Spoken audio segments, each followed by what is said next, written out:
Thanks very much for joining us. Today's National Cabinet was a constructive discussion with the Premiers and Chief Ministers together with the Family and Domestic Violence Commissioner, Michaela Cronin, who reported to the National Cabinet meeting, was then followed by a report from the Victorian Premier, Jacinda Allen, about the 2016 Royal Commission and that experience arising out of that.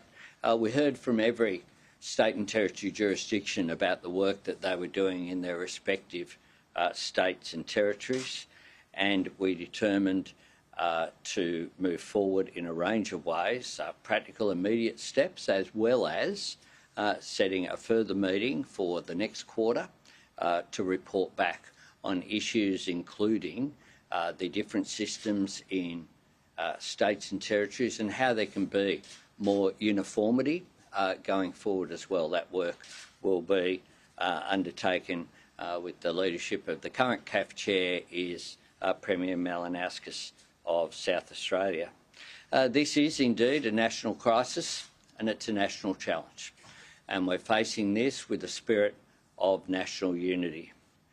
Today is about who we are as a nation and as a society. We recognise that governments need to act, but we also recognise that this is an issue for the whole of society, not just for governments. It's an issue for civil society, it's an issue for the media, it's an issue for all of us to work together in the national interest to deal with what is a scourge of violence against women that is having a real impact out there, with once every 4 days a woman losing their life at the hand of a domestic or former domestic partner. This is indeed a national crisis, which is why we convened this meeting. We also recognise that this has a traumatic impact on children. Too many children are growing up in households or witnessing violence, or in the worst cases, of course, children growing up without their mums because of their murder at the hands of a domestic partner or a former domestic partner. We want to change this. We want to change this in a way in which we all have to take responsibility, because violence against women is not a women's problem to solve. It is a whole of society problem to solve, and men in particular have to take responsibility. There was a determination around the National Cabinet table. For some of us this is deeply personal, and for all of us this is very, very important.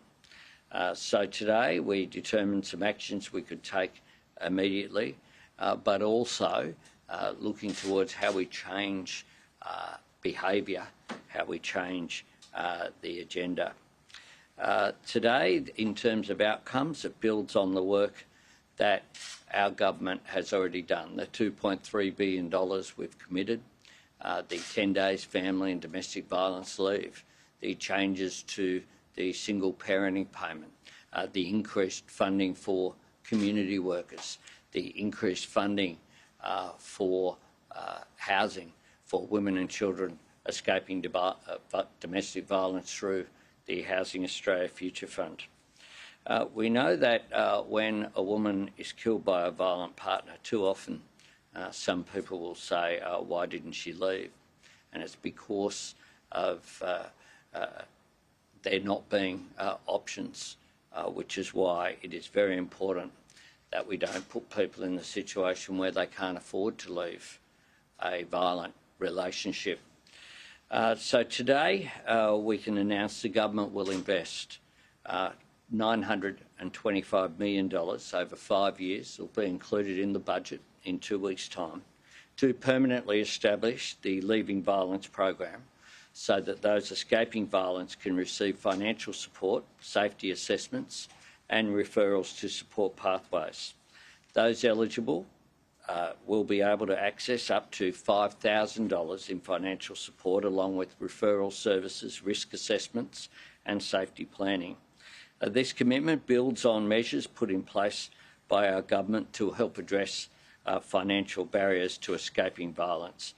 Some of those measures I spoke about before in terms of domestic violence leave, investing in crisis accommodation.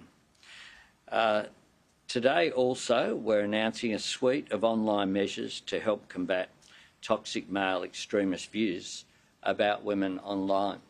When I've spoken to parents around the country, they express their concern about the exposure of young boys and young men to violent videos and imagery online, and that is something that was mentioned by states and territories when they went around what their jurisdictions were doing.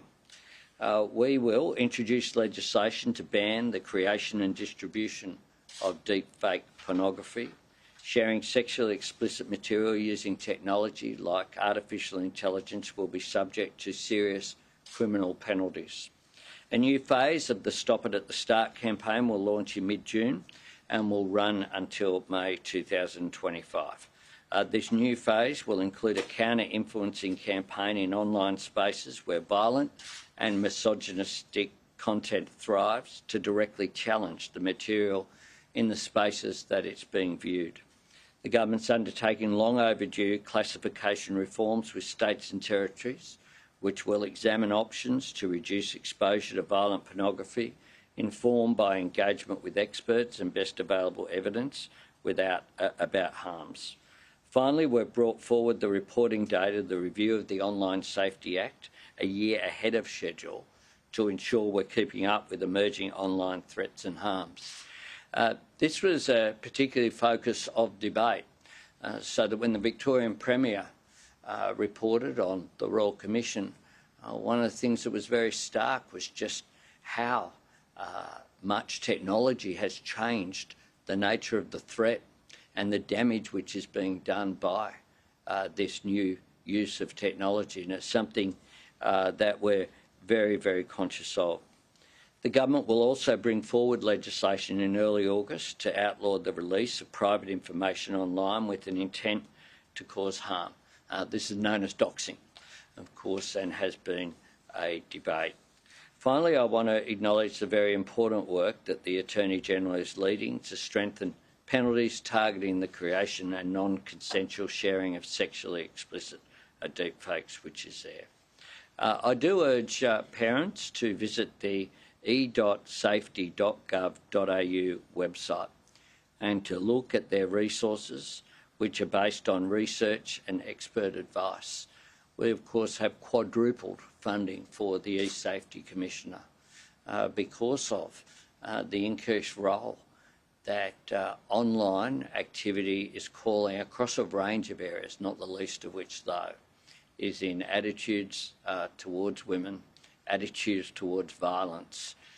This is a debate that we have to have as a society because it is having an extraordinary impact, and I think that that was a common theme of the contributions this morning. It was a very constructive meeting, and I thank the Premiers and Chief Ministers for making themselves available for this. I'll now turn to the Family and Domestic Violence Commissioner, and then we'll hear from the Ministers about the respective reforms that are being proposed in their areas.